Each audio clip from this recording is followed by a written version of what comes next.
พุทธศาสนาแห่งชาติและสังคมคลื่นเพื่อการศึกษาพระพุทธศาสนาและวัฒนธรรมระบบ FM 104.5 เมกะเฮิรตซ์ รายการต่อไปเป็นรายการพลังแห่งชีวิตดำเนินรายการโดยสุนัย เหล่าหาวิวัฒน์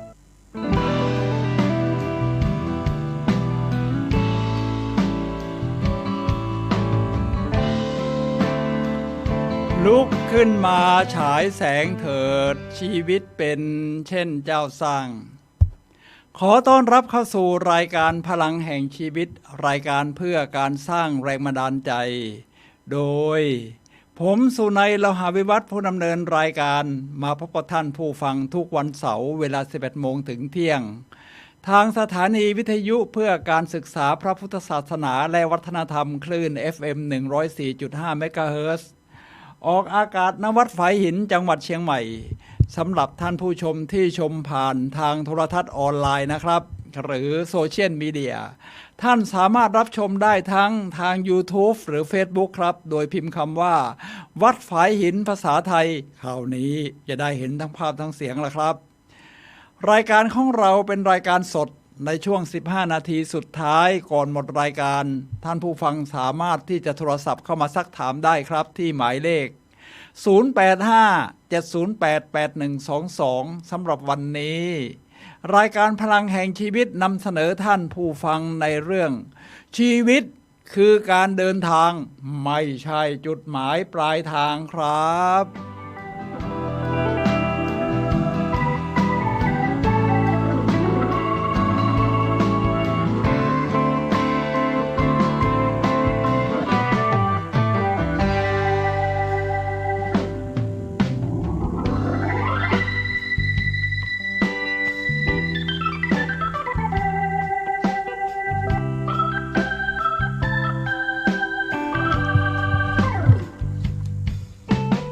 ท่านผู้ฟังครับชีวิตของเรายังไงก็ต้องเดินต่อแล้วในช่วงที่ผ่านมาจนถึงตอนนี้แหละครับเราก็ยังกังวลกันในเรื่องของโควิด -19 เอาละครับในความเห็นของผมสถานการณ์ก็เริ่มดีขึ้นเรื่อยๆนะครับและตอนนี้จุดที่จะใช้ในการฉีดวัคซีนนี่ก็จะมีเพิ่มขึ้นแม้กระทั่งตัวผมเองเนี่ยนะครับก็ใช้หมอพร้อมคือลงทะเบียนแล้วจะได้ฉีดในวันที่8 เดือนมิถุนายนที่โรงพยาบาลหางดงผมว่าบรรยากาศก็ดีขึ้นแบบนี้ร้านค้าต่างๆเนี่ยนะครับตอนนี้ก็เริ่มให้นั่งได้ผมก็เริ่มไปนั่งดบกาแฟเพราะเป็นผู้ที่มีนิสัยชอบกินกาแฟฉะนั้นชีวิตของเรานี่มันก็จะมีขึ้นมีลงมีชะลอมีพุ่งไปข้างหน้าเราผ่านการชะลอมาแล้วตอนนี้ก็ทรงๆอยู่แต่ในความเป็นผมบรรยากาศกำลังดีขึ้นนะครับและเรากำลังชีวิตก็จะเดินต่อไปแต่แนวโน้มต่อไปปีหน้าพุ่งขึ้นครับในความเห็นของผมจากที่อยู่ในแวดวงของการเงินมานาน 3-40 ปีนี่นะครับท่านผู้ฟังครับเอาละครับร้านค้าก็เปิดให้นั่งบรรยากาศก็ดีขึ้นเศรษฐกิจก็ดีขึ้นผู้คนก็ดีขึ้นนะครับมั่นใจมากขึ้น purchasing power คือพลังอำนาจในการที่จะจับจ่ายใช้สอยมากขึ้นมีดีมานด์มีรับพลายเศรษฐกิจก็จะมุ่งหน้าไปเมื่อเช้านี้ผมได้ฟังรายการหมออยู่ท่านหนึ่งนะครับปกติก็จะฟังหมอวีก็คือหมอวีรพันธ์และมีอีกหมอหลายๆหมอครับที่ผมเป็นแฟนคลับเขาอยู่พูดเรื่องโควิดคราวนี้เป็นหมอคนใหม่เมื่อเช้าท่านเทียบให้ฟังเลยนะครับว่าระหว่างการฉีดวัคซีนตอนนี้เราฉีดอยู่2ยี่ห้อในเมืองไทยนี่นะครับก็คือซีโนแวคกับเอ็กซ์ตราเซเนกาแล้วท่านก็เทียบว่าอุปสรรคหรืออาการที่จะเกิดขึ้นหลังจากฉีดโควิดทั้ง2ชนิดนี้และเทียบกับที่เราไม่ฉีดแต่ติดโควิดมันต่างกันยังไงรีบรับครับท่านผู้ฟังครับสถิติของคนที่จะมีอาการเนี่ยนะครับเช่นทางเป็นเหน็บชาเป็นอะไรจากการฉีดวัคซีนนี้นะครับโดยเฉพาะเซเนกาซีเวกเนี่ยนะครับเรียกว่ามีเปอร์เซ็นต์แค่ 1 ใน 10,000 0.5 ใน 10,000 ซึ่งมันถือว่าน้อยมากครับแล้วก็หมออุปกรณ์ทางการแพทย์เนี่ยเขาก็เตรียมไว้แล้วสำหรับที่จะแก้ไขแต่ถ้าท่านติดโควิดนะครับไอโอกาสประเภทนี้เนี่ยมันจะสูงขึ้นประมาณ 5% ถึง 10% นี่ผมฟังมาถ้าเป็นเอ็กซ์ตราเซเนกาเป็นยังไงครับอาจจะเกิดริ่มเลือดอะไรทำตรงนี้แต่แค่1 ในแสนนะครับลองคิดดูเลยครับ1 ในแสนแต่ถ้าท่านติดโควิดแล้วโอกาสเกิดริ่มเลือดแม้ถ้ากระทั่งท่านหายแล้วนี่โอกาสก็จะสูงมากนะครับยังเป็น 1.5% อยู่ผมฟังหมอท่านนี้พูดปกติหมอท่านนี้ไม่ได้อยู่ที่เมืองไทยนะครับแต่เป็นหมอชาวไทยนี่แหละแต่เป็นผู้เชี่ยวชาญด้านทางเดินหายใจที่สหรัฐอเมริกาผมฟังแล้วนี่ท่านสรุปว่าตอนนี้วัคซีนอะไรก็ฉีดไปก่อน เมื่อวานผมไปเดินเจอเพื่อนนะครับเขาก็ฉีดซินิแวคเนี่ยนะครับโอเคครับเขาก็บอกเขาเป็นเรียกว่าเป็นผู้ที่อยู่ในวงการการแพทย์เหมือนกันเขาบอกฉีดไป2 เข็มแล้วเนื่องจากเขาเป็นนักวิ่งมันก็มีอาการหน่อยเพราะขยันวิ่งก่อนฉีดก็วิ่งพอหลังฉีดก็วิ่งมันก็เลยตึงแขนมากหน่อยถ้าท่านไม่แข็งแรงแบบนักวิ่งท่านก็หลังฉีดก็พักสัก2 วันนะครับพักผ่อนสัก2 วันอย่าเพิ่งไปออกกำลังกายแรงๆแต่ถ้าท่านแข็งแรงนี่ก็ทำได้พ่อหมอวีของเราเองก็ฉีดทีนี้การฉีดก็เริ่มแพร่หลายขึ้นก็เป็นข่าวดีเช่นเมื่อวานนี้ผมไปเดินที่โลตัสนะครับชีวิตมันก็ต้องเดินต่อไปแบบนี้แหละครับท่านผู้ฟังครับเห็นป้ายติดประกาศว่าผู้ที่อายุเกิน60 ปีมาลงทะเบียนที่นี่ได้คนที่ไม่ถนัดการใช้พวกโซเชียลมีเดียทั้งหลายทางไลน์ทางอะไรเนี่ยนะครับท่านสามารถที่จะ walk in เข้าไปลงทะเบียนได้เลยเดี๋ยวผมเอารูปให้โชว์นะครับนี่โลตัสหางดงจังหวัดเชียงใหม่แล้วตั้งอยู่ที่ด้านข้างของห้างขายเครื่องกีฬาคือดีแคทลอนของฝรั่งเศสนี่เขาก็มีป้ายอยู่ประมาณนี้นะครับท่านผู้ฟังครับนี่ก็ให้ดูป้ายซะหน่อยครับฉะนั้นถ้าท่านคิดว่าไม่ชำนาญในการใช้การลงทะเบียนแบบไม่ว่าจะฉีดโดยโรงพยาบาลนครพิงค์เริ่มวันที่7 มิถุนายนหรือจะลงหมอพร้อมอะไรก็ตามแต่ก็ walk in เข้าไปครับก็จะมีเจ้าหน้าที่ในนี้เขาเขียนว่าอย่างนี้นะครับว่าจุดลงทะเบียนรับจองวัคซีนโควิดอายุ60 ปีขึ้นไปแต่จุดนี้นี่เขาจะเน้นผู้สูงวัยนะครับถ้าท่านผู้เป็นผู้สูงวัยก็ walk เข้าไปเลยครับ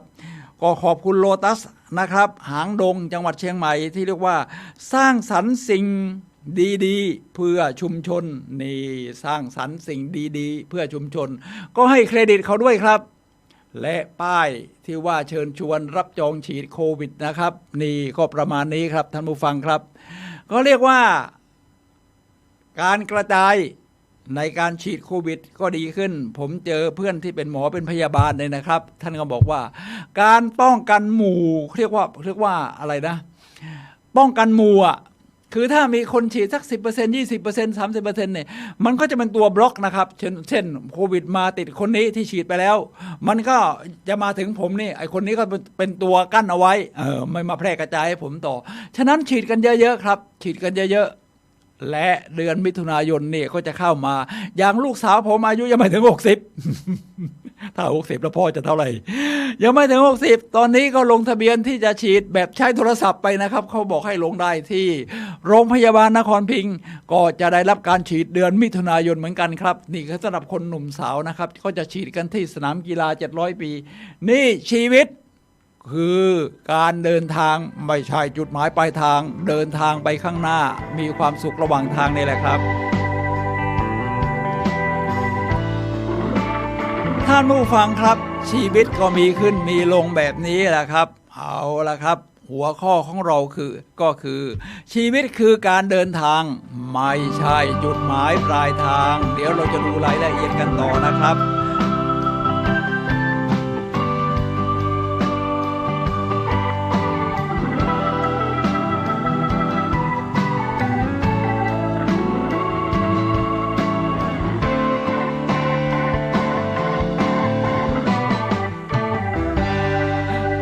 ขอบคุณแฟนคลับนะครับที่ส่งข่าวมาว่าภาพเสียงชัดเจนดี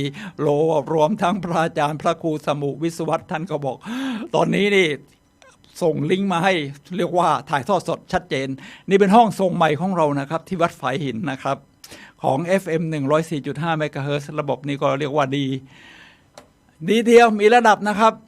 ท่านผู้ฟังครับชีวิตคือการเดินทางไม่ใช่จุดหมายปลายทางเราทุกคนเกิดมาก็จะมีสภาพแบบนี้แหละครับตั้งแต่เกิดมาชีวิตก็จะดำเนินไปเรื่อยๆ Life must go on ประมาณนั้นนะครับฉะนั้นมันไม่ใช่ว่าไปถึงจุดนี้แล้วปลายทางแล้วจะไม่ไปไหนต่อมันก็จะเดินไปเรื่อยๆเดินทางไปเรื่อยๆจนกว่าเราจะหมดอายุไขกันนะครับฉะนั้นการใช้ชีวิตเราก็ใช้ด้วยความไม่ประมาทเหมือนกับคำตรัสของพระเจ้าที่ว่าใช้ชีวิตโดยไม่ประมาทประมาณนั้นคราวนี้ชีวิตคือการเดินทางที่เราจะเดินตั้งแต่บัดนี้เป็นต้นไปนะครับโดยมีประวัติของเราย้อนหลังมาเป็นแบ็กกราวด์แล้วก็ที่สำคัญคือจุดปัจจุบันเราจะเดินไปข้างหน้าอย่างไรสถานการณ์มันเริ่มปรับในตัวดีขึ้นนี่เราจะทำอย่างไร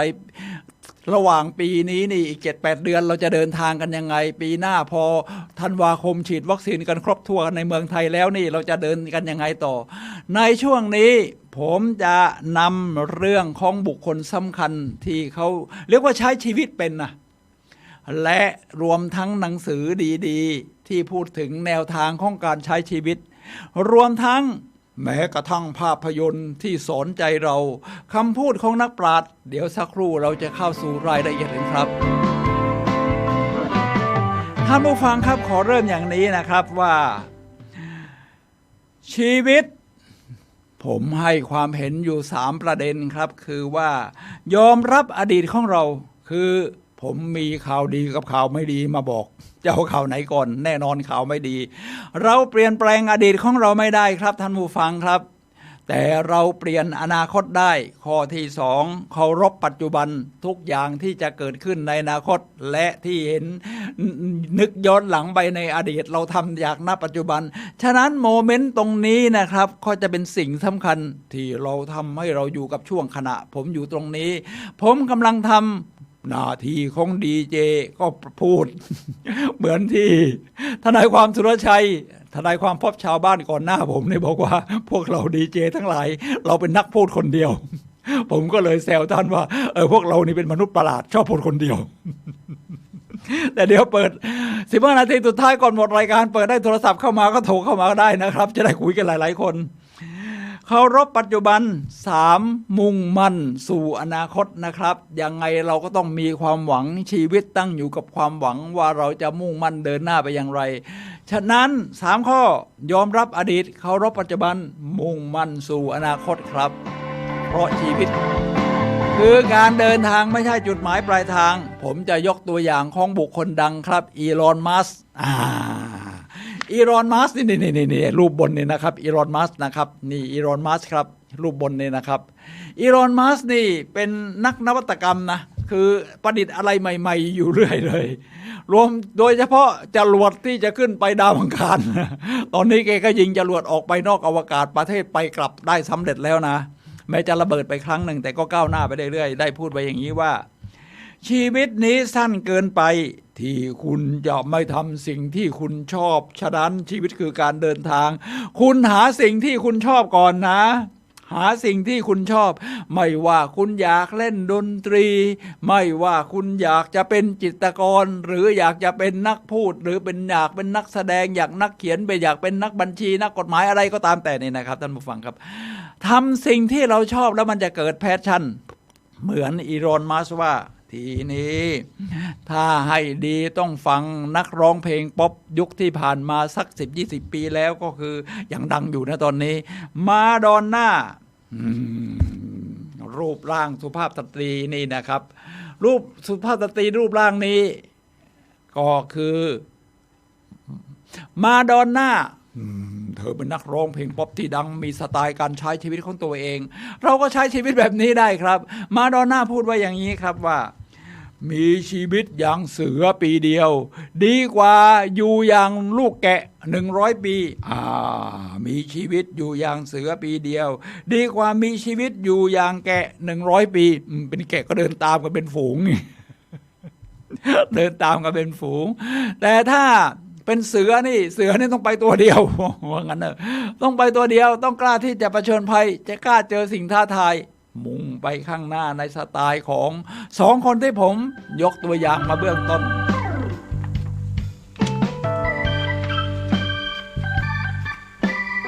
ทีนี้ผมจะยกตัวอย่างจากหนังสือชื่อว่า Lesson from Madame Chic และวงเล็บว่า Paris นะครับประเทศฝรั่งเศสในหนังสือนี้บอกว่าไม่มีช่วงเวลาไหนเล็กน้อยเกินไปสำหรับการมีชีวิตที่ดีไม่มีช่วงเวลาไหนเล็กน้อยเกินไปนะท่านผู้ฟังครับทุกช่วงขณะมันมีความหมายกับเราถ้าเราให้ความหมายกับมันยกเว้นเราก็จะเฉยเฉยเมินเฉยไม่สนใจว่าชีวิตจะเดินไปยังไงมันก็ไม่ใช่ชีวิตคือการเดินทางสิมันก็ปล่อยเรื่อยเฉยเหมือนต้นไม้ลอยน้ำไม่ได้ครับผมเอาแค่ว่าขับรถออกจากบ้านแต่ละขณะที่ผ่านสี่แยกนี่ผมก็โอ้คนนั้นขี่มอเตอร์ไซค์ซ้อนท้ายกันน่ารักพอสมัยก่อนผมเป็นหนุ่มเป็นสาวผมกับภรรยาคือคุณศิรีนันท์ก็ใช้มอเตอร์ไซค์นี่แหละครับก็ค่อยๆฐานะดีขึ้นพัฒนามาเป็นรถยนต์หน่อยตรงผ่านมาตรงนี้ก็ดีเมื่อเช้ายังไปที่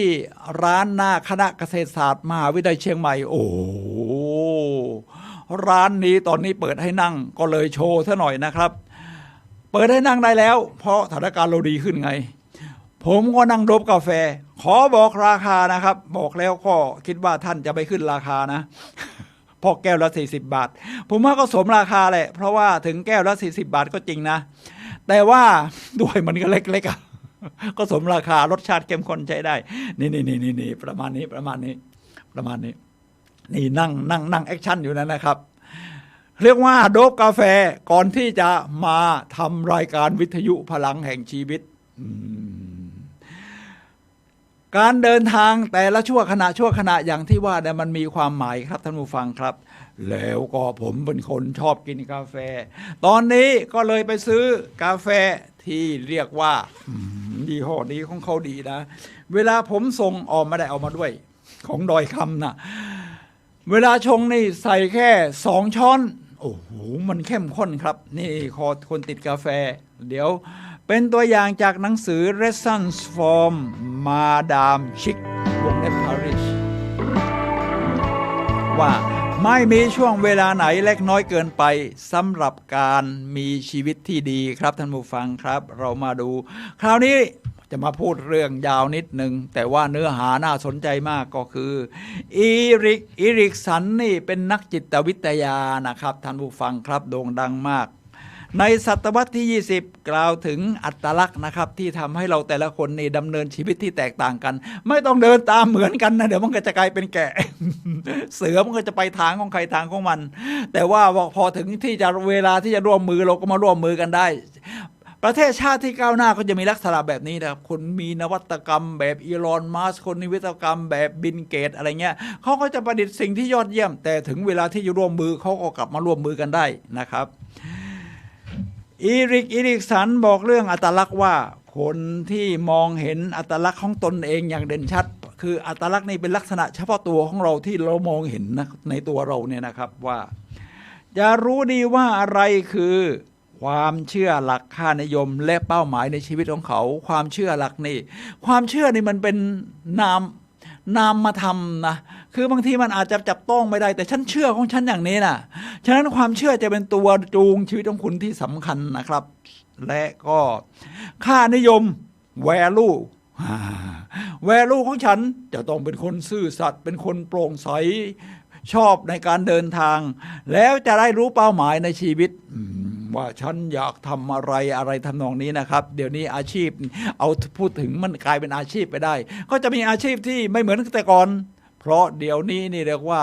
ประเภทงานอิสระนี่มันเยอะมากฟรีแลนซ์แล้วอีริกสันก็บอกว่าและรู้ว่าคนไหนในกลุ่มและชุมชนของเราหล่อหลอมเข้ามาอย่างไรเขาสามารถตอบคำถามที่สำคัญที่ผุดขึ้นในช่วงวัยผู้ใหญ่ได้ว่าอีริกสันบอกว่าคือคนที่รู้เป้าหมายชีวิตเนี่ยรู้ว่าเส้นทางของตัวเองจะเดินไปอย่างไรชีวิตคือการเดินทางเนี่ยนะครับก็จะมีอยู่2 ข้อคำถามแรกก็คือฉันเป็นคนแบบไหนและฉัน อยากเป็นคนแบบไหนตอนนี้ฉันเป็นคนแบบนี้แต่หมายความว่าไม่ใช่จะต้องเป็นแบบนี้ไปตลอดการตลอดชีวิตนะมันน่าเบื่อตายแต่ชีวิตมันไม่เปลี่ยนอะไรเลยเหรอทำเหมือนเดิมผลลัพธ์ก็เหมือนเดิม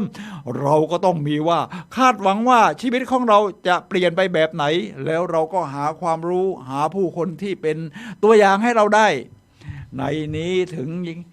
แต่ถึงอย่างนั้นอัตลักษณ์ไม่ใช่สิ่งที่แน่นอนตายตัวอย่างที่บอกไปแล้วนะครับในทุกช่วงวันเขาต้องเจอคำถามนี้ไปตลอดว่า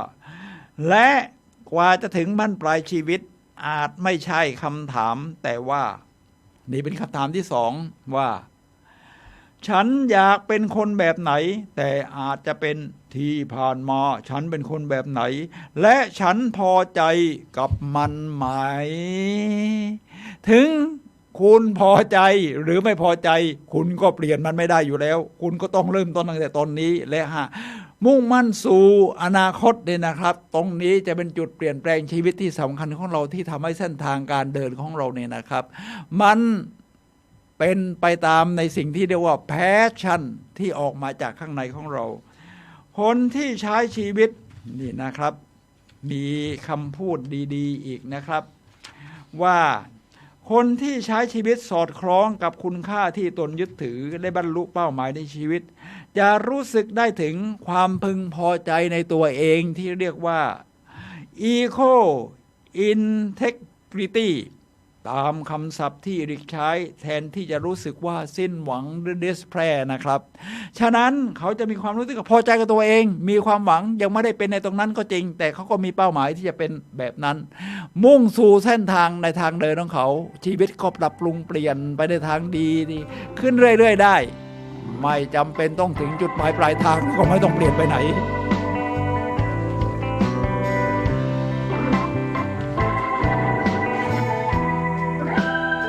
ผมจะยกถึงตัวอย่างของนักประพันธ์อีกคนหนึ่งคราวนี้เป็นนักเขียนชาวอังกฤษนะครับเป็นคนโด่งดังทีเดียวครับไปเที่ยวลอนดอนมาแล้วนี่เขาก็มีพิพิธภัณฑ์ของเขาด้วยนะชื่อว่าจอห์นรัสกินนี่หน้าตานักประพันธ์ของอังกฤษมีพิพิธภัณฑ์อยู่ในกรุงลอนดอนนะครับจอห์นรัสกินเขียนหนังสือดีๆหลายเล่มและกล่าวถึงชีวิตคือการเดินทางไม่ใช่จุดหมายปลายทางไว้อย่างนี้ว่าชีวิตไม่ใช่สิ่งลอยและล่องหายชีวิตคือการสะสมและสมบูรณ์ด้วยความซื่อสัตย์จริงใจต่อตัวเองถ้าเราซื่อสัตย์ต่อตัวเองได้เราก็ซื่อสัตย์กับคนอื่นได้ครับอย่าใช้แต่ละวันไปอย่างไร้ความหมายครับแต่ละชั่วขณะมันมีความหมายผมเป็นดีเจอยู่ในตอนนี้มันก็มีความหมายสำหรับผมท่านนั่งฟังอยู่หรือทำภารกิจอย่างอื่นซดกาแฟมันก็มีความหมายสำหรับท่านเราต้องสั่งสมสิ่งงดงามและมีความสุขทีละน้อยด้วยความพยายามคือเรียกว่าสั่งสมสิ่งงดงามนะคือสะสมเข้ามาสะสมเข้ามาสะสมเข้ามาเพราะในโลกนี้มันมีเรื่องสิ่งดีไม่ดีแน่นอนอยู่แล้วแต่ชัวร์แล้วเราก็จะเห็นสิ่งต่างๆดีทั้งดีและไม่ดีนี่ตามไว้ข้างในของเรานะเขาเรียกว่าภายในกำหนดภายนอกนะถ้าเราพัฒนาตัวเองคือพยายามสั่งสมสิ่งดีๆต่อไปถึงคุณจะเจอสถานการณ์ที่มันทั้งดีไม่ดีคุณก็จะเลือกมองสิ่งดีๆและพัฒนาสิ่งดีๆออกไปได้เรื่อยๆและมีความสุขทีละน้อยด้วยความพยายามนะครับจงใช้ชีวิตวันหนึ่งอย่างมีความหมายครับจากจอห์นรัสกินนักประพันธ์ชาวอังกฤษท่านผู้ฟังครับตอนนี้ผมจะเข้าถึงผู้อาวุโสบ้างนี่เธอชื่อว่าอลิซาเบธคูเบลเลอร์รอสเป็นแพทย์ชาวสวิตนะครับนี่อายุมากแล้วเสื้อสีม่วงเนี่ยนะครับแต่หน้าตาก็ยังดูดีนี่นี่เพราะว่าอะไรเพราะยิ้มแย้มแจ่มใสฉะนั้นเพื่อเวลาเราอายุมากขึ้นนี่นะครับหน้ามันก็จะเหี่ยวลงประมาณนี้นะครับ คุณจะไปแก้ความเหี่ยวนี่ฉีดโบท็อกไปอันตรายนะผมว่าหมอเองยังไม่ฉีดให้ภรรยาเลย คุณ ยังไงคุณก็ต้องเหี่ยว แต่ว่าเวลาเราเหี่ยวเนี่ยเราก็แก้ไขด้วยการยิ้มเนี่ยยิ้ม นี่คือแพทย์หญิงอลิซาเบธคูเบลอนี่นะครับโรสนี่ก็ยิ้มนะครับแค่ยิ้มประมาณนี้เราก็ชีวิตของเราก็มันก็จะดูมีชีวิตชีวาขึ้นได้ไงแพทย์หญิงอลิซาเบธกล่าวไว้อย่างนี้ในเรื่องการใช้ชีวิตและการเดินทางของชีวิตว่าจงใช้ชีวิตจงรักจงหัวเราะ บางทีก็ต้องฝึกเราหัวเราะในเขาจะมีที่เกาหลีมีโรงเรียนฝึกหัวเราะที่ญี่ปุ่นก็มีที่อินเดียยังต้องมีโยคะหัวเราะปั๊บ อะไรประมาณนี้นะครับจงเรียนรู้สิ่งเหล่านี้คือเหตุผลที่เรามีชีวิตอยู่นะครับคือจงรักจงหัวเราะและจงเรียนรู้ชีวิตคือการเดินทางบทหนึ่งนะครับเดินทางบทหนึ่งหากไม่เคยใช้เลยย่อมไม่ใช่สิ่งใดเลยเกิดมาแล้วชีวิตนี่ก็ต้องใช้นะครับเรียกว่าใช้ชีวิตไม่ใช่คอยระวังจะย่างก้าวไปไหนก็ระวังอยู่เรื่อยมันก็ไม่ใช่การใช้ชีวิตจงใช้ชีวิตที่หัวใจกำลังเต้นรัวณตอนนี้เดี๋ยวนี้หัวใจใครเต้นรัวบ้าง ผมเป็นดีเจเป็นนักพูดประเภทพูดคนเดียวหัวใจเขาเต้นรัวเป็นธรรมดาตึงตังประมาณนี้นะครับนี่คือการเดินทางแบบแพทย์หญิงอลิซาเบธคูเบลอ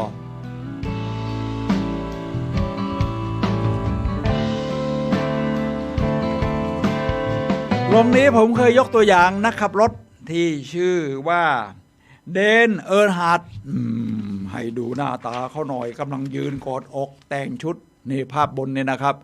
แต่งชุดนักขับรถแข่งเฟอร์รารี่เรียกว่าฟอร์มูล่าวันนี่ลองดูนะครับทีนี้มันก็เป็นเรื่องธรรมดาขับรถนี่มันเร็วอุบัติเหตุก็ย่อมเกิดขึ้นแน่นอนเกิดอุบัติเหตุเขาเสียชีวิตมีหลายคนบอกว่าโอ้โหเดนเอิร์นฮาร์ดถ้าไม่มาเป็นนักขับรถนะชีวิตจะยาวกว่านี้ผมถามมาแล้วจะมีความหมายอะไรนะ เขาก็แพชชั่นของเขาความปรารถนาภายในของเขาคือการเป็นนักขับรถแข่งนะคุณใช้ชีวิตอย่างไรคุณก็ตายแบบนั้นคุณตายจะตายแบบไหนเพราะก็ขึ้นอยู่กับคุณใช้ชีวิตอย่างไรเขาใช้ชีวิตอย่างคุ้มค่านะครับฉะนั้นตรงนี้ก็จะมีคนเขียนถึงเขานะครับที่ว่าคนเขียนถึงเขาก็คือจิมสโตวอนแม้จะเป็นคนตาบอดแต่ก็เป็นนักเขียนชื่อดังนั่นนะครับนี่หนังสือของเขาหาอ่านได้ครับจิมสโตวอนนี่เขาเขียนหนังสือที่ชื่อว่า Wisdom for Winner ปัญญาแห่งผู้ชนะนะครับปัญญาแห่งผู้ชนะตอนที่แอคฮาร์ดโทเลอร์นะครับที่เอิร์นฮาร์ดนี่นะครับเสียชีวิตมีก็จะคนพูดโอ้เสียดายไม่น่ามาเป็นนักขับรถแข่งไม่งั้นชีวิตจะยืนยาวกว่านี้แต่ว่าจิมสโตวอนเขาไม่เห็นด้วยเขาบอกว่าแต่ท้ายที่สุดแล้วไม่มีใครมีชีวิตเป็นนิรันดร์ทิ้งที่สำคัญกว่าเรื่องว่าเราตายอย่างไรหรือคือ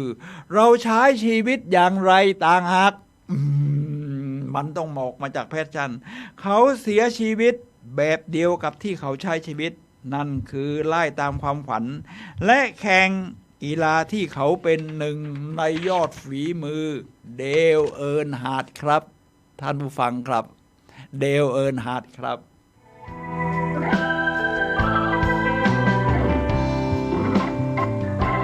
ทีนี้เรามาสนใจจิมสโตวอนกันหน่อยแม้จะตาบอดเนี่ยนะครับมาตาบอดตอนโตเนี่ยนะครับแต่เขาก็ปรับตัวได้ยอดเยี่ยมเพราะชีวิตมันคือการเดินทางคุณตาดีตาไม่ดีนี่คุณก็ต้องเดินทางต่อไป Life Must Go On เนี่ยนะครับเอาละครับ Wisdom for Winner เป็นหนังสือที่ผมชอบอ่านมากแปลเป็นไทยแล้วนะครับมีข้อความสำคัญที่พูดถึงชีวิตคือการเดินทางไว้อย่างนี้ว่าทุกวันคือของขวัญนะครับและเราไม่มีทางรู้ได้ว่าเมื่อไรเวลาของเราจะหมดเราไม่รู้ครับวันที่เราจะเหมือนกับว่าจะต้องจากโลกนี้ไปผมหวังว่าเมื่อวันสุดท้ายชีวิตมาถึงเราจะจากโลกนี้ไปในขณะที่เรากำลังทำสิ่งที่ตัวเองรักที่สุดด้วยความฝันทุกอย่างที่เรามียอดจริงๆครับ ในโลกนี้ยังมีคนที่มีชีวิตอย่างยืนยาวเขาไปมาแล้วทุกที่เห็นมาแล้วทุกอย่างและลงมือทำทุกสิ่งแต่ก็ยังมีไฟในการใช้ชีวิตซึ่งช่วยสร้างพลังให้กับใครก็ตามที่โชคดีที่ได้มาใกล้กับพวกเขาคนเหล่านี้เชื่อว่าช่วงเวลาที่ดีที่สุดในชีวิตของพวกเขายังมาไม่ถึงจงพิจารณาชีวิตและตารางเวลาของคุณอะไรคือสิ่งที่คุณทำแล้วมีความสุขและอะไรที่สร้างคุณค่าได้มากที่สุดครับชีวิตคือการเดินทางไม่ใช่จุดหมายปลายทางครับ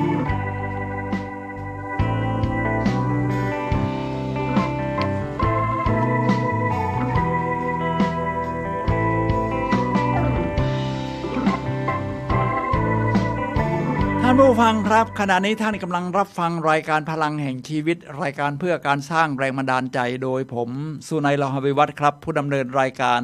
มาพบกับท่านผู้ฟังทุกวันเสาร์เวลา 11 โมงถึงเที่ยงทางคลื่น FM 104.5 เมกะเฮิรตซ์ออกอากาศณวัดไฟหินมาวิทยาลัยเชียงใหม่จังหวัดเชียงใหม่นี่นะครับท่านผู้ฟังครับเราคุยกันในเรื่องชีวิตคือการเดินทางไม่ใช่จุดหมายปลายทางเราอยู่ในช่วงนี้นะครับสถานการณ์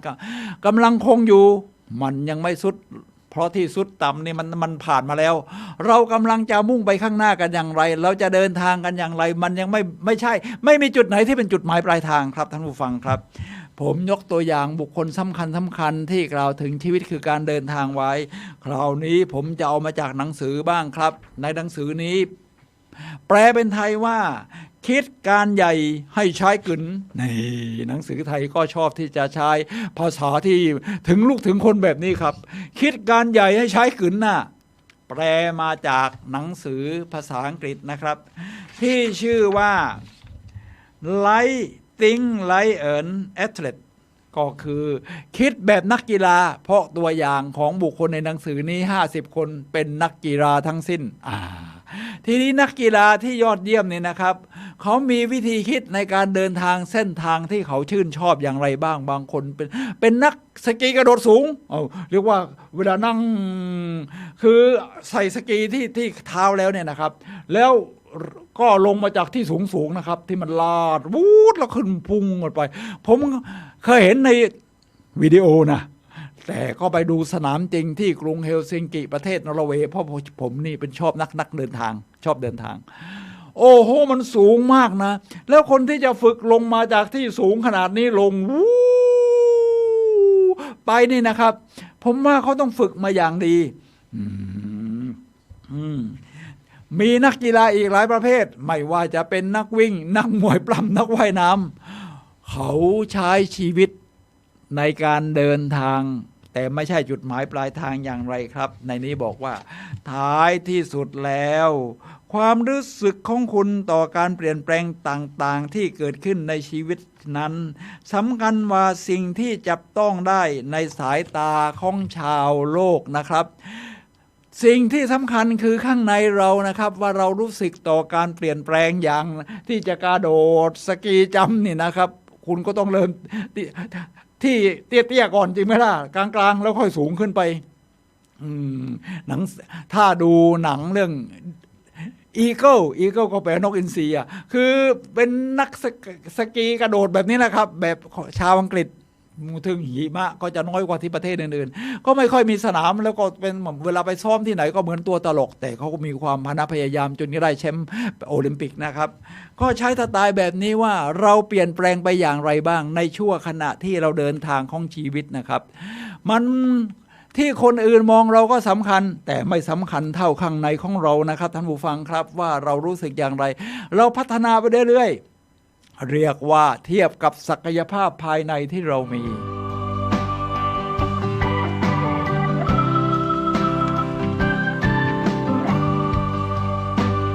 ทีนี้มาถึงชาวเอเชียบ้างผมละชอบหนังสือเล่มนี้มากอ่าน 5-6 รอบหนังสืออะไรอาจารย์สุนัยอ่านทั้ง 5-6 รอบแล้วก็แถมบันทึกเป็น MP3 เอาไว้ฟังเองอีกต่างหากหนังสือนี้เขียนโดยหญิงสาวชาวเกาหลีนะครับที่บ้านยากจนมาก แล้วก็พ่อเคยประสบความสำเร็จแต่ตกงานก็กลายเป็นขี้เมา ทะเลาะกับภรรยาทุกวันลูกเต้าก็กลัวกันไปหมดแล้วเธอมาจะประสบความสำเร็จอย่างไรในขณะที่พื้นฐานที่บ้านนี้เรียกว่าเป็นศูนย์หรือติดลบนี่นะครับมันอยู่ที่ข้างในของเธอครับนี่คือหญิงสาวที่ชื่อว่าโนกยองวอนชาวเกาหลีใต้นะครับนี่รูปด้านล่างเนี่ยนะครับโนกยองวอนเธอเดินทางมาแล้วนี่นะครับผมว่าน่าจะ 6-70 ประเทศแล้วมั้งแล้วก็น่าจะมากกว่าผมเดินทางมาแล้ว67 ประเทศแต่ชีวิตของเธอคือการเดินทางไม่ใช่จุดหมายปลายทางเดินทางตั้งแต่สมัยเรียนมหาวิทยาลัยนั่นเธอเขียนหนังสือแปลเป็นไทยว่าอย่างนี้นะครับยังไม่สายเกินไปเริ่มต้นใหม่ตอนนี้ภาษาอังกฤษชื่อว่า It's not late to start now It's not late start now แปลเป็นไทยว่ายังไม่สายเกินไปเริ่มต้นใหม่ตอนนี้ผมว่าน่าจะหามาอ่านกันนะเพราะชีวิตเราคือการเดินทางนี่มาถึงจุดนี้นี่ก็ไม่มีคำว่าสายไม่มีคำว่าสายเกินไปนะครับสำหรับการเริ่มต้นไม่ว่าอายุเท่าไหร่บางคนไปถามว่าความฝันของเธอคืออะไรบอกบ้าเหรอฉันอายุขนาดนี้แล้วจะไม่มีความฝันอะไรท่านผู้ฟังครับมันไม่มีวันหมดอายุจนกว่าคุณจะหมดลมหายใจนะคุณถึงไม่ต้องไปฝันแม้นคุณจะเดินทางมุ่งไปทางไหนก็คุณก็เหมือนท่อนไม้ลอยไปเรื่อยๆสิเอาละครับโนกยองวอนจากชีวิตที่ลำเค็ญเด็กบ้านนอกของเกาหลีมาเรียนที่มหาวิทยาลัยดัง1 ใน 3ของกรุงโซลเคยเดินทางมาเที่ยวเมืองไทยด้วยนะแล้วก็เดินทางไปทำงานดูงานที่ปารีสนะสมัยระหว่างเรียนหนังสือไปทำงานที่ลอนดอนแล้วกลับมาเป็นแอร์โฮสเตสโอ้ชีวิตของเธอนี่เป็นตัวอย่างของชาวเกาหลีเลยนะเธอกล่าวว่าอย่างนี้ว่าชีวิตไม่ใช่สิ่งที่ปล่อยให้เป็นไปแต่คือสิ่งที่เราเติมเต็มให้มันเป็นโนกยองวอนกล่าวว่าชีวิตไม่ใช่สิ่งที่ปล่อยให้เป็นไปแต่คือสิ่งที่เราเติมให้มันเป็นถ้าปล่อยให้เป็นไปเธอก็คงเข้าห้องน้ำส้วมซึมสาธารณะเฉพาะที่บ้านไม่มีอะไรตรงนี้ข้างๆบ้านที่บ้านนอกเขาเกาหลีที่จนขนาดนั้นน่ะแล้วเธอต้องทำงานพิเศษบ้างมายหาเงินมาเลี้ยงตัวเองฉะนั้นคือสิ่งที่เราเติมเต็มนะครับเติมเต็มในระหว่างทางที่เราเดินทางของชีวิตนี่แหละครับ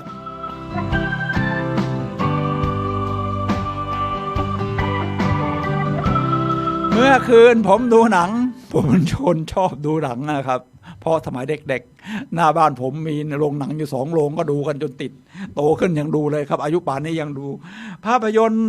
ผมก็มาดูทวนเมื่อคืนนะครับจะได้มาพูดวันนี้ชื่อว่ามี Before You นี่หน้าตาของรูปด้านล่างนะครับนี่หน้าตาของภาพยนตร์มี Before You แปลว่าฉันก่อนที่จะเป็นเธอฉันก่อนที่จะเป็นเธอคือไม่ใช่ทิ้งเธอนะคือแต่ว่าฉันต้องพัฒนาตัวเองก่อนที่มันถึงจะช่วยกันเธอได้ฉัน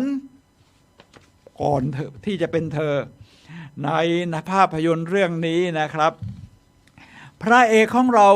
เป็นนักกีฬาหลายชนิดชอบกีฬาโลดโผนประเภทท้าทายชาเลนจ์ทั้งหลายกระโดดหน้าผาสูงลงมาในน้ำดิ่งพัสุธาเล่นสกีหวาดเสียวตีลังกาทั้งกระดานโต้คลื่นลงไปลอดใต้คลื่นยักษ์ที่ฮาวายขนาดมหึมาบางเอิญชีวิตของเราคนเราก็มีการเปลี่ยนแปลงนี่นะครับเป็นเรื่องธรรมดาเพราะชีวิตคือการเดินทางไม่ใช่จุดหมายปลายทางคุณเป็นนักกีฬาที่ยอดเยี่ยมประเภทผาดผลแล้วคุณจะคงอยู่ตลอดไปชีวิตเรามีการเปลี่ยนแปลงทั้งขึ้นทั้งลงเพราะชีวิตคือการเดินทางไม่ใช่จุดหมายปลายทางที่คุณจะค้างอยู่ตรงนั้นได้เขาประสบอุบัติเหตุรถยนต์ชนกระดูกสันหลังมีปัญหาเป็นอัมพาตตั้งแต่หน้าอกลงไปถึงขาขยับไม่ได้เฉพาะท่อนบนก็ยังพอพูดได้ขยับกว่าจะทำกายภาพบำบัดขยับนิ้วได้เนี่ยใช้เวลาอยู่หลายเดือนท่านผู้ฟังครับข่าวนี้เพื่อตกอยู่ในสถานการณ์ที่สาหัสแบบนี้นะครับจิตมันก็ตกถึงจะเป็นนักกีฬาผาดโผนมาก่อนจากคนที่โด่งดังมีชื่อเสียงจิตมันตกครับทีนี้บ้านแต่ว่าบ้านนี่รวยมากบ้านยังกับปราสาทในหนังนะครับพ่อแม่ก็ดูแลอย่างดีคงจะมีทรัพย์สินมรดกอะไรมากมายที่เอามาใช้ดูแลได้ง้อจ้างนักกายภาพบำบัดผู้ชายมาอุ้มอาบน้ำอะไรทำนองนี้นะครับ แต่ว่าบางทีคนที่ต้องดูแลใกล้ชิดตลอดเวลาเนี่ยนะครับไม่ให้พระเอกของเราเพ้อเจ้อพระเอกของเรานี่นั่นหน้าตาดีนะนางเอกของเราก็โอเคหาคนมาดูแลนี่นะครับโอ้โหเวลาคนจิตตกนี่มันก็อาละวาดไปทั่วทำเป็นเรียกว่าใครเข้ามาเป็นพี่เลี้ยง ก็จะกัดเขาเลย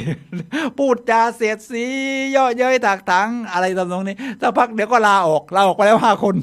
ทีนี้มาถึงคราวนางเอกของเราแล้วครับ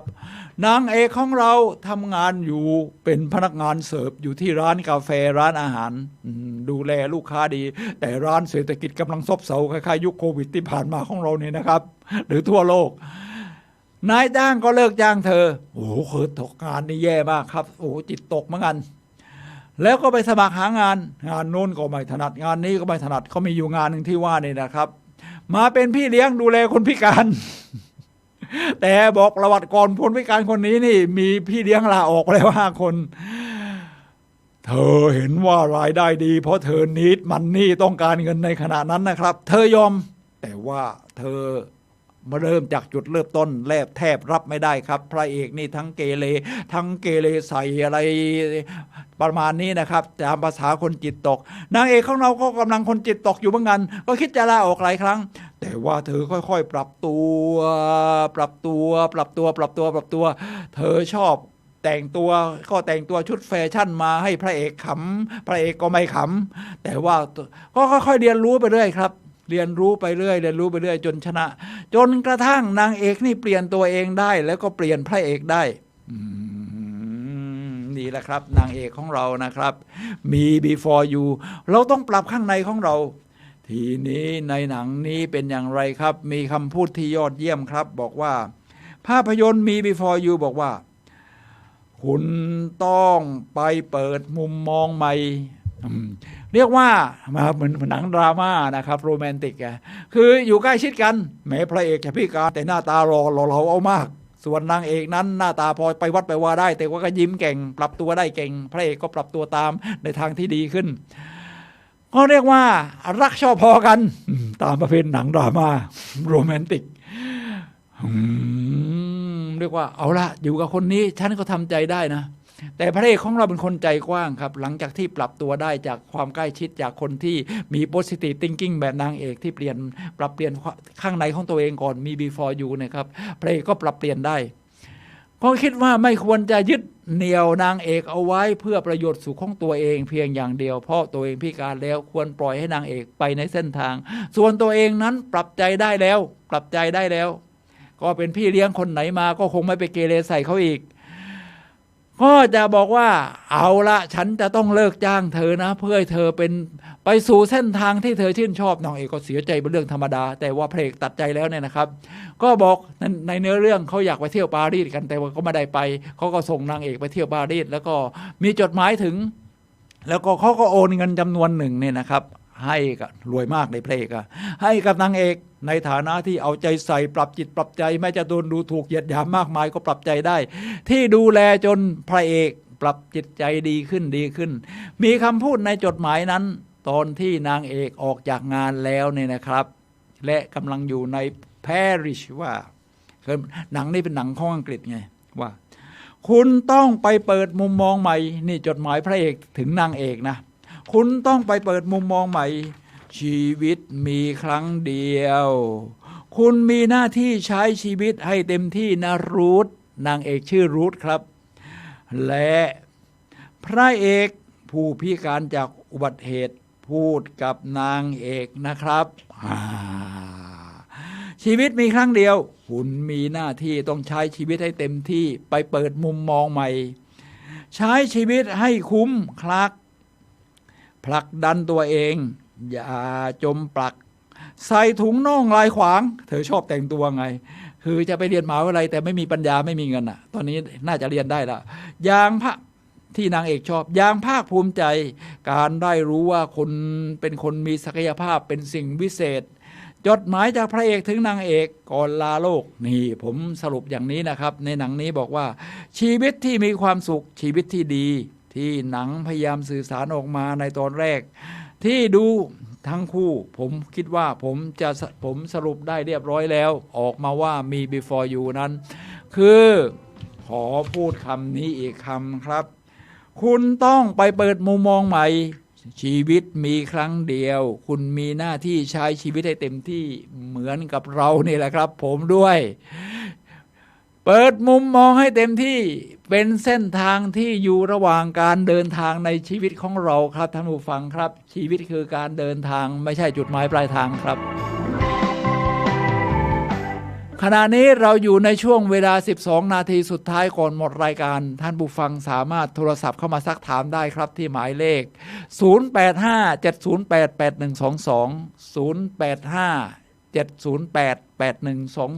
0857088122 ครับ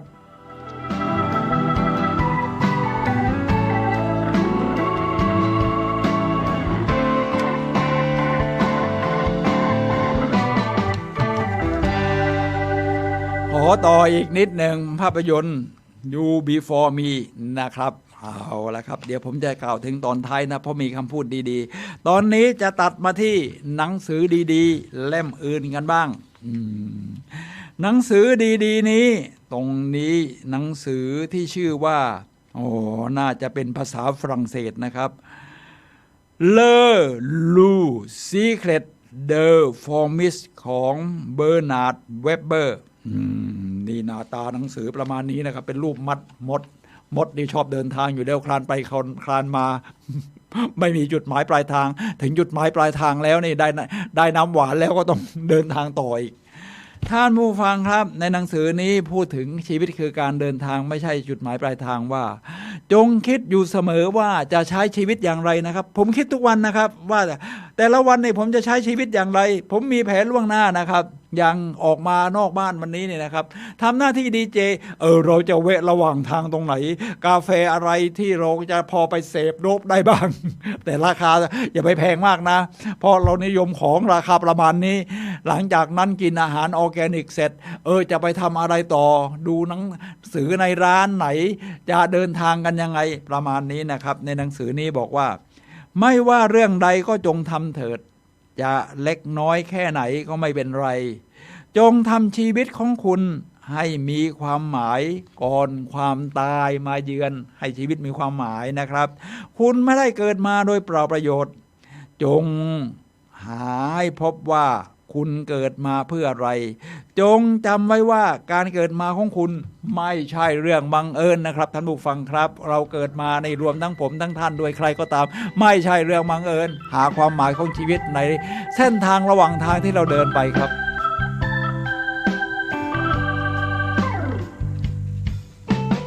ย้อนกลับไปที่โรมันยุค 2,000 กว่าปีก่อนบ้างก็จะมีกษัตริย์ที่เป็นนักปราชญ์นะครับชื่อว่าจักรพรรดิมาคัสออเรลิอุสนะครับนี่หน้าตาของจักรพรรดิก็ดูรูปปั้นไปก่อนแล้วกันเพราะต้องสมัย 2,000 ปีก็ไม่มีกล้องถ่ายรูปนะนี่รูปปั้น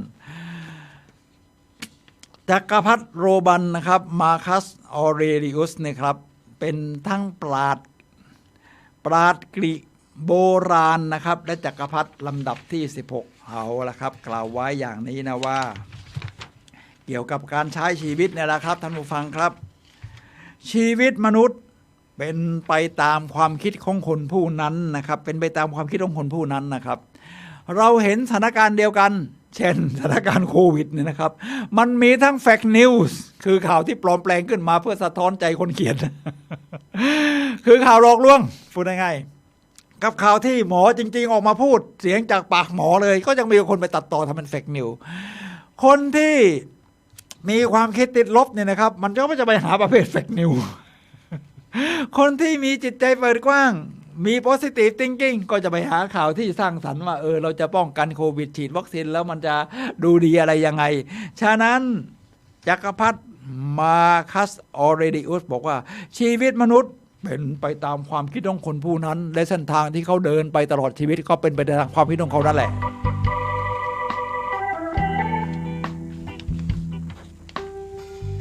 เดลคาร์เนกี้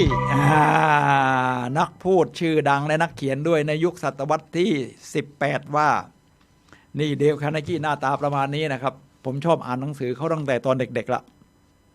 ตอนนี้ก็ยังมีคนพิมพ์ขายอยู่นะภาษาไทยว่า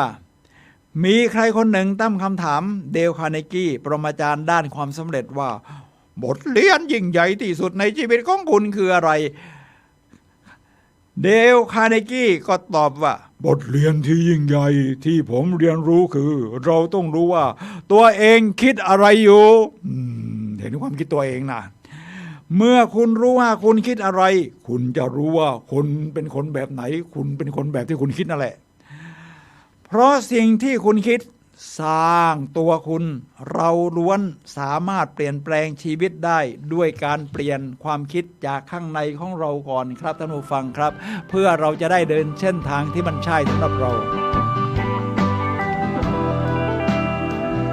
ทีนี้มาถึงนักเขียนเกาหลีผู้ชายบ้างอีกคนหนึ่งที่ผมชอบอ่านหนังสือของเขาชื่อว่าอิมแจซองเกาหลีหนังสือนี่ชื่อเท่มากครับจงใช้ชีวิตแบบที่เธอต้องการจริงๆนี่หน้าตาหนังสือแปลเป็นไทยด้วยนะจากเกาหลีก็เป็นภาษาไทยอันล่างที่สีน้ำเงินนี่นะครับประมาณนี้ครับอันล่างในหนังสือนี้นะครับกล่าวถึงการใช้ชีวิตไว้ด้วยนะครับว่าจงใช้ชีวิตแบบที่เธอต้องการจริงๆพูดสั้นๆแค่นี้แหละครับจงใช้ชีวิตแบบที่เธอต้องการจริงๆจากเส้นทางที่คุณเดินไปที่ไม่ใช่จุดหมายปลายทางนะครับชีวิตคือการเดินทาง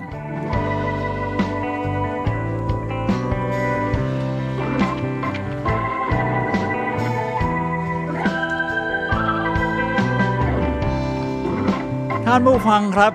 ผมเองนี่นอกจากเดินทางของชีวิตแต่ละช่วงขณะจนมาถึงป่านนี้แล้วก็ยังเดินต่อไปเนี่ยนะครับแต่เราก็ไม่รู้ว่าจุดหมายปลายทางคือหรือจุดสุดท้ายของวันชีวิตอยู่ตรงไหนทุกคนก็จะไม่รู้แต่เราก็จะพยายามทำเส้นทางที่เราเดินเนี่ยให้มันมีความหมายกับเรามากที่สุดนอกจากนี้ยังชอบเดินทางทั่วโลกอีกต่างหาก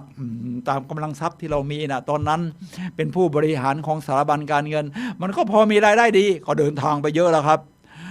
เก็บรูปสะสมเอาไว้เก็บรูปสะสมเอาไว้สมัยก่อนที่ใช้ฟิล์มนะจะไปเที่ยวกัน10 วัน 11 วันเนี่ยนะครับก็ต้องนับวันหนึ่งถ่ายแค่2 ม้วนไม่เกิน3 ม้วนรวมแล้วไป10 วันเอาฟิล์มไปไม่เกิน30 ม้วนไม่งั้นเอาไปมากกว่านี้คุณหนักคุณแบกไปไม่ไหวหรอกแล้วเวลาถ่ายเสร็จกลับมาก็ต้องอัดรูปคราวนี้ผมเป็นคนขยันครับสแกนรูปเอาไว้ครับเก็บไว้เป็นดิจิตอลเหตุที่ทำสแกนตอนนั้นเพราะว่ามีอานิสงส์จากการที่ผมไปเป็นครูอาสาสมัครที่โรงเรียนบ้านตองกายนะครับที่โรงเรียนบ้านตองกายตำบลหนองควายอำเภอหางดงจังหวัดเชียงใหม่สอนเด็กประถมเนี่ยนะครับป.5 ป.6 เนี่ยมาเรียนรวมกันแบบฟินแลนด์น่ะปรากฏว่าเด็กชอบดูการเดินทางเพราะสมัยเด็กผมเคยฟังครูฟองที่โรงเรียนปากพนังจังหวัดนครศรีธรรมราชแกไม่เคยไปต่างประเทศหรอกแต่ก็ชอบเอาแผนที่เมดิเตอร์เรเนียนมาประเทศนั้นเป็นอย่างนี้เหมือนก็ตาเห็นเคยไปมาแล้วผมก็อยากเดินทางก็เรียกว่าปลุกจิตวิญญาณของเยาวชนผมก็ต้องสแกนมาเพื่อเวลาฉายขึ้นจอใหญ่ๆจะได้เห็นกันพร้อมทั้งชั้นพอสแกนเอาไว้มีประโยชน์มากครับทีแรกก็คิดว่าทำรูปจากที่ถ่ายเที่ยวตอนท้ายๆแล้วเนี่ยนะครับเป็นรูปดิจิตอลมันก็ชัดเจนดีรูปดิจิตอลเนี่ยนะครับเหมือนกล้องมือถือของเราประมาณนี้นะครับก็ประมาณดิจิตอลประมาณนี้แต่ว่าไอ้รูปฟิล์มที่เรามาสแกนไว้เนี่ยนะครับเป็นดิจิตอลมันจะชัดไหมมันก็เบลอๆนะมันไม่เหมือนรูปดิจิตอลจริงๆทำแล้วจะเป็นยังไงปรากฏว่าดูดีครับผมเริ่มต้นทำที่แคนาดาไปเที่ยวแวนคูเวอร์ครับปรากฏว่าทำออกมาแล้วแม้จะเป็นรูปถ่ายก็ดูดีเดี๋ยวจะเปิดให้ชมนะว่าชีวิตคือการเดินทางเวลาเดินทางจริงๆแบบนี้นะมันเป็นยังไงมีแชนนอนสุนัยทัวร์เนี่ยนะครับเดี๋ยวจะให้ดูว่าที่เราใช้ฟิล์มนี่นะครับใช้ฟิล์มแล้วมันเป็นยังไงนะครับเดี๋ยวจะให้ดูนี่เป็นเรียกว่าโทเทมเสาโทเทมของอินเดียแดงนะครับมันก็ชัดเจนดีนะที่ยืนอยู่นี่ก็เรียกว่าเป็นหนังตัวอย่างนะครับคุณสิรินันท์เขายืนอยู่หน้าซิตี้ฮอลล์ของแวนคูเวอร์เขาเรียกว่าใช้ได้นะครับใช้ได้พอได้อย่างนี้แล้วผมก็รู้สึกได้ใจครับแล้วผมชอบทำแผนที่ไงเพราะเป็นนักเดินทางก็ชอบดูว่าเราเดินทางจากจุดไหนไปจุดไหนมันเป็นอย่างไรโอ้โหคราวนี้มันเป็นความยอดเยี่ยมครับท่านผู้ฟังครับ ผมก็จะทำต่ออีกคราวนี้กำลังทำไปขั้วโลกเหนือไปดูพระอาทิตย์เที่ยงคืนที่นอร์ทเคปโอ้ทำออกมาแล้วดูดีครับเป็นปีติดกันที่ไปมาแล้ว21-22 ปีนานประมาณนั้นน่ะชีวิตคือการเดินทางไม่ใช่จุดหมายปลายทางเราก็เดินมาไกลจนถึงป่านนี้แล้วนะจากจุดเริ่มต้นที่ชีวิตก็ไม่ฐานะทางบ้านตอนแรกเกิดก็ไม่ได้ร่ำรวยมากมายอะไรนะครับแต่หาเลี้ยงชีพโดยตัวเองจากกระเป๋าใบเดียวเนี่ยนะครับจนกระทั่งมีเงินที่จะเที่ยวแบบนี้ได้เพราะชีวิตคือการเดินทางไม่ใช่จุดหมายปลายทางก็สะสมไปเรื่อยๆครับท่านผู้ฟังครับท่านชอบแบบไหนใช้ชีวิตแบบนั้นชีวิตของท่านคือการเดินทางไม่ใช่จุดหมายปลายทางผมจะนำคำพูดจากภาพยนตร์ที่ยกตัวอย่างไปแล้วนะครับมี before you นี่นะครับมี before you นี่นะครับในตอนท้ายเพื่อเชียร์ให้ทุกคนได้ใช้ชีวิตในแบบของตัวเองในภาพยนตร์เรื่องนี้ในตอนท้ายนี่นะครับผมชอบคำพูดนี้มากเอาละครับเดี๋ยวเรามาดูกันนะครับว่าถึงตรงนี้จะเป็นอย่างไรมี before you นี่นะครับเดี๋ยวหาหน้าก่อนนะครับก่อนที่จะหมดเวลาเจอแล้วครับในนี้เขาเป็นส่วนหนึ่งของคำพูดที่พระเอกพูดกับนางเอกในจดหมายก่อนลาว่าอย่าจมปลักกับใครบางคนมากเกินไปจนลืมที่จะมีชีวิตเป็นของตัวเองหมายถึงว่าอย่ามาจมปลักกับพระเอกซึ่งพิการทั้งตัวอะไรทำนองนี้นะครับจำไว้ว่าคนที่จะอยู่กับเราทั้งชีวิตคือตัวเราเองไม่ใช่คนรอบข้างไม่ใช่แฟนไม่ใช่ครอบครัวตัวเราเองมี before you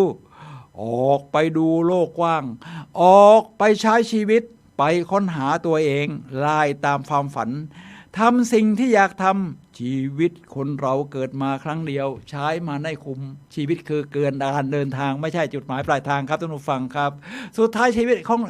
ยของรายการพลังแห่งชีวิตนะครับท่านผู้ฟังครับผมสุนัย ลหาวิวัฒน์และรายการพลังแห่งชีวิตขอลาท่านผู้ฟังไว้ก่อนพบกันใหม่วันเสาร์หน้าเวลา 11 โมงถึงเที่ยง FM 104.5 MHz ครับ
การถ้าเราไม่หันกลับมาดูตัวเราเรื่องของกายวาจาและจิตใจวันนี้ผมชวนท่านคิดเพราะส่วนใหญ่นักปฏิบัติกรรมฐานจะเป็นสมถกรรมฐานวิปัสสนากรรมฐานก็ไม่ทิ้งกายเวทนาจิตธรรมหรือไม่ทิ้งกายอันยาววาหนาหนึ่งคืบนี่แหละครับที่เรียกว่าสกลกายที่เป็นของเน่าของเปื่อยของผุพังของทำลายอยู่นี่แหละส่วนใหญ่มองออกไปนอกก็ไม่เห็นนะครับเราเรียนออกเราไม่ได้เรียนเข้านะครับทุกวันนี้เราเรียนออกไปนอกตัวเราไปห่างไปห่างไปห่างไปจนไม่รู้จักตัวเองในสมัยอดีตหรือในปัจจุบันครูบาอาจารย์ท่านสอนให้กลับมามองตัวเราแล้วเราก็จะรู้ว่าตัวเราเนี่ยทำอะไรบ้างมีพฤติกรรมอะไรที่แสดงออกท่านกำลังรับฟังสถานีวิทยุสาธารณะจังหวัดเชียงใหม่คลื่นพัฒนาคุณภาพชีวิต FM 92.25 เมกะเฮิรตซ์บริหารและจัดการโดยวัดป่าแดงมหาวิหารส่งกระจายเสียงจากเลขที่71หมู่ที่14บ้านใหม่หลังมอตำบลสุทธิอำเภอเมืองจังหวัดเชียงใหม่รหัสไปรษณีย์50200หมายเลขโทรศัพท์0818815690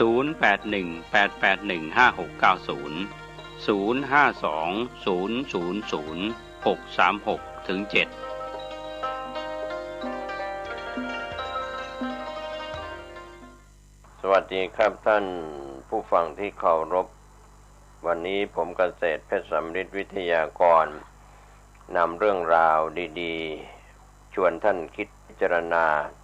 ตามความเห็นส่วนตัวของท่านและก็อีกหลายๆท่านที่รับฟังรับรู้กันอยู่ก็เป็นการเสริมสร้างปัญญาบารมีในส่วนภายในของแต่ละคนแต่ละท่านโดยไม่ได้ยกคนอื่นมาเปรียบเทียบเรามาศึกษาเรื่องของตนเองกายอันยาว1 วากว้าง1 ศอกหนา1 คืบที่อยู่ในร่างกายของชายหญิงหรือเด็กผู้ใหญ่อย่างไรคนไทยหรือชาวต่างชาติก็ตามในช่วงที่ผ่านมาเราหลายคนหลายท่านอาจจะประสบที่กลายเป็นอดีตอันใกล้ๆเป็นวันเวลาที่ผ่านมาเป็นวันเดือนปีที่ผ่านมาก็ย่อมจะเครียดกับเรื่องของสถานการณ์ไวรัสโคโรนา 2019 ทั้งที่เป็นข่าวสารที่เราได้รับรู้รับทราบกันภายในประเทศบ้างต่างประเทศบ้างจากสถานการณ์เหล่านี้ย่อมเกิดขึ้นย่อมตั้งอยู่แล้วก็ย่อมเบาบางและหายไปจะมีวิธีการแก้ไขอย่างไรวิทยาศาสตร์การแพทย์ของโลกของแต่ละประเทศนั้นมีความเชี่ยวชาญที่จะแก้ไขปัญหาเรื่องนี้ก็เป็นส่วนหนึ่งนะครับท่านผู้ฟังถ้าเราได้ทำความเข้าใจปัญหาที่เราเครียดเกิดขึ้นจากส่วนของตัวเราเองเป็นต้นตอเป็นต้นเหตุเราไปนำเรื่องอื่นๆที่ไม่ใช่เรื่องของตัวเองมาเครียดทางอารมณ์ก็พูดถึงยุคสมัยปัจจุบันนี้เราเห็นคนส่วนมากเราเนี่ยก็มีความทุกข์จากสื่อสารออนไลน์ก็เป็นเรื่องที่อาจจะเคยเกิดมาแล้วในอดีตอย่างโบราณอาจารย์บัณฑิตกล่าวสอนคนที่ครองเรือนว่าอย่าไฟในอย่านำออกไฟนอกอย่านำเข้านี่แหละเพื่อป้องกันความเครียดเรื่องของสถาบันครอบครัวเรื่องของหน่วยงานที่เราทำอยู่อย่านำออกไปให้คนที่เป็นข้าศึกศัตรูหรือคนที่ไม่รักไม่ชอบได้รู้ได้ทราบก็เพราะเหตุว่าไฟในเรื่องราวที่เป็นเรื่องร้อนๆภายในครอบครัวหน่วยงานเมื่อออกไปด้านนอกหรือไฟนอกอย่านำเข้ามาเรื่องร้อนๆเรื่องที่หน่วยงานหรือคนอื่นที่เขามีความทุกข์108,000 ประการก็ตามคำว่านำไปในอย่านำออกไฟนอกอย่านำเข้านี้ก็เป็นเรื่องที่ทำให้เกิดการทะเลาะเบาะแว้งขอไปทะเลาะเบาะแว้งก็เป็นตัวอย่างที่เห็นสถาบันครอบครัวสามีภรรยาก็ทะเลาะเบาะแว้งขัดแย้งกันภายในครอบค รัวเรือนพ่อแม่ลูกญาติมิตรที่อยู่ในครัวเรือนในตระกูลก็ตามทะเลาะกันเพราะเรื่องภายในที่เป็นนำมาจากภายนอกแล้วนำเรื่องภายในออกไปภายนอกนำเรื่องภายนอกมาสู่ภายในก็เป็นเรื่องที่เกิดความไม่เข้าใจกันแล้วก็เป็นเรื่องที่ขัดแย้งกันเรื่องคนอื่นนั้นไม่ใช่เรื่องส่วนรวมเราควรทิ้งไว้นอกประตูบ้านก่อนที่จะเข้าบ้านปัญหาของสังคมของชาติบ้านเมืองที่แก้ไม่ตกก็เรียกว่าบ้านใดเมืองใดครอบครัวใดฉลาดเรื่องไฟก็จะไม่ถูกไฟเผาไม่ให้ร้อนรนนะก็คือไฟเป็นร้อนเรื่องของภายนอกถ้าเราเอามาทุกข์ร้อนภายในครอบครัวก็ไม่ดีเรื่องของครอบครัวอาจจะเป็นเรื่องสามีภรรยาลูกหลานญาติมิตรก็ตามที่อยู่ภายในครอบครัวในตระกูลก็เช่นเดียวกันการที่เราเข้าใจเรียกว่าเชื่อโบราณก็ไม่บานบุรีนั่นแหละครับท่านผู้ฟังบางครั้งเราได้ความสงบเรื่องสามีภรรยาหึงหวงกันก็ในเรื่องของสื่อสารที่รับในปัจจุบันนี้ก็เช่นเดียวกันเรารับกันมากเกินไปหรือไม่จากสื่อสารภายนอกเสียงภาพต่างๆที่ผ่านอินเทอร์เน็ตความเร็วสูงเข้ามาสู่ตัวเราเรื่องเราอยู่ใกล้ตัวเรารู้พอเรื่องใกล้ตัวแต่เราในขณะนี้ไปรับรู้รับทราบข้อมูลข่าวสารทั้งเสียงและภาพทั้งข้อความต่างๆจากในประเทศต่างประเทศไกลทำให้เราก็เหมือนไฟที่มันร้อนอยู่ก็ถูกใส่เชื้อเพลิงมากขึ้นส่วนวิธีที่จะแก้ตัวเราใกล้เข้ามาก็คือการที่เรานั่งสมาธิหรือไหว้พระสวดมนต์หรือทำจิตใจให้สงบมีการแผ่เมตตาวันนี้หลายท่านอาจจะไปนึกถึงกฎหมายที่ตราบัญญัติไว้เป็นรัฐธรรมนูญเป็นกฎหมายมากกว่ากฎแห่งกรรมดังนั้นวันนี้ท่านผู้มีสติปัญญาเรามาแยกแยะในฐานะเป็นพี่น้องชาวพุทธว่ากฎแห่งกรรมกับกฎหมายอันไหนที่เราก็จะต้องเชื่อทั้งสองฝ่ายกฎแห่งกรรมเราก็เชื่อกฎหมายเราก็ต้องปฏิบัติตามข้อสำคัญข้อหนึ่งการเครียดเมื่อเราเครียดเกิดขึ้นให้นึกถึงกฎแห่งกรรมว่าเราทำดีย่อมให้ผลเป็นความสุขความเจริญเราทำกรรมชั่วย่อมให้ผลเป็นความทุกข์ความเดือดร้อนกฎแห่งกรรมนี้ดูเหมือนจะมีอำนาจยิ่งใหญ่กว่ากฎหมายที่ถูกลงโทษตามความผิดที่ศาลตัดสินผู้พิพากษาตัดสินแล้วไปจำคุกโทษหนักโทษเบาโทษปานกลางหรือรอลงอาญาอภัยโทษก็แล้วแต่เราเห็นปัญหาบางอย่างที่แก้ด้วยกฎหมายไม่ได้แต่ต้องแก้ด้วยการเวลาคือต้องใช้เวลาเป็นเครื่องแก้ไขก็ปล่อยให้เป็นตามกฎของธรรมชาติจัดการกับปัญหาก็หมายความว่าพยายามแก้เต็มสติปัญญาของเราแล้วแต่แก้ไม่ได้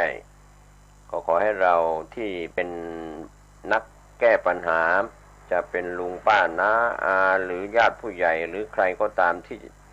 ที่เป็นนักแก้ปัญหาที่ชอบไปช่วยเหลือไปแก้ปัญหาให้คนอื่นว่านักแก้ปัญหาทุกคนนั้นอย่าเครียดกับปัญหาบางอย่างที่แก้ไม่ได้หรือว่าแก้ไม่ตกทุกอย่างนั้นมีเหตุผลในตัวอยู่เสมอเราต้องยอมรับกฎเกณฑ์แห่งการเวลาวันเดือนปีอดีตปัจจุบันอนาคตการเวลาที่แก้ไขปัญหาทุกอย่างได้แต่จะเป็นอดีตปัจจุบันหรืออนาคตการเวลาจะกำหนดในการแก้ปัญหาได้ช้าได้เร็วคิดดูเถิดปัญหาชีวิตของเราบางครั้งนะครับท่านผู้ฟังแก้กันข้ามภพข้ามชาติทีเดียวนับประสาอะไรกับปัญหาที่มีอยู่ในปัจจุบันที่เราจะไปแก้คนนั้นจะไปแก้ปัญหาให้กับคนนี้ก็เราดูตัวอย่างบางคนยืมเงินทองเราไม่ยอมส่งคืนไม่คืนขึ้นลงขึ้นศาลกันเพื่อจะให้เขาคืนเงินก็ยังไม่ได้คืนเพราะ ถ้าเราเชื่อกฎแห่งกรรมในอดีตชาติหรือในอดีตที่ผ่านมาเป็นวันเดือนปีเราอาจจะไปหยิบยืมเขาแล้วเราไม่ได้คืนก็เป็นกรรมจิตใจที่คอยการกลับมาของผู้เป็นเจ้าหนี้ที่รอคอยว่าลูกหนี้จะใช้คืนอย่างไรจะมาในวันเดือนปีอาจจะตรงเวลาไม่ตรงเวลาก็เลยมีการชักดาบคดโกงกันส่งต้นส่งดอกช้าก็คือธนาคารพาณิชย์เราก็เห็นว่าธนาคารพาณิชย์ที่หากินกับการที่เป็นธนาคารพาณิชย์เกี่ยวกับให้สินเชื่อก็ดีการฝากเงินถอนเงินหรือในระบบของธนาคารก็ตามก็สามารถปิดกิจการได้เหมือนกันอย่าไปคิดว่าธนาคารจะอยู่คู่โลกคู่บ้านคู่เมืองบางธนาคารก็ปิดกิจการไปคำสอนในทางพระพุทธศาสนาที่พูดถึงนี้จะเป็นคนที่นับถือศาสนิกในศาสนาใดๆก็ตามกฎแห่งกรรมนั้นย่อมเกิดขึ้นกับทุกคนทุกสัตว์โลกจะเป็นคนหรือสัตว์เดรัจฉานหรือมนุษย์มนุษย์ที่เป็นเทวบุตรเทวดาหรือสัตว์ใดที่เป็นสัตว์เดรัจฉานหรือมนุษย์ก็ตามที่เราเรียกว่าสัตว์โลกย่อมเป็นไปตามกรรมหรือมีกรรมเป็นของตนกรรมที่เป็นผู้ให้ผลคือสร้างกรรมดีก็ให้ผลดีสร้างกรรมชั่วก็ให้ผลเป็นความทุกข์เดือดร้อนดังนั้นที่เราเข้าใจกันว่าการกระทำเป็นแดนเกิดการกระทำเป็นผู้ติดตามการกระทำเป็นที่พึ่งอาศัยไม่ว่าจะกระทำการใดๆดีหรือชั่วก็จะได้รับผลของกรรมดีกรรมชั่วนั้นเป็นผลไม่มีการเปลี่ยนแปลง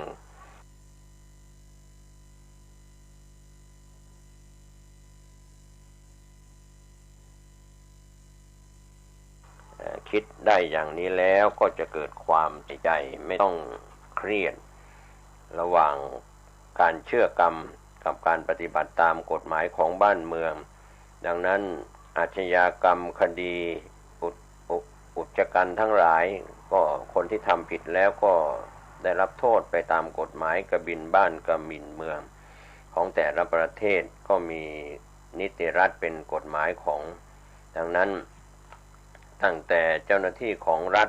ที่ใช้กฎหมายปฏิบัติตามกฎหมายก็มีไปตามขั้นตอน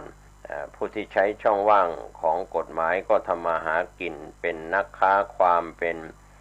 ส่วนที่เอาความถูกความผิดนั่นแหละเป็นเครื่องตัดสินทำให้เกิดกรรมที่เป็นกายกรรมวจีกรรมมโนกรรมทั้งที่ดีและไม่ดีก็กรรมเหล่านั้นหนีไปไม่พ้นแม้เราจะหลุดพ้นจากการที่ไม่ต้องรับกรรมจาก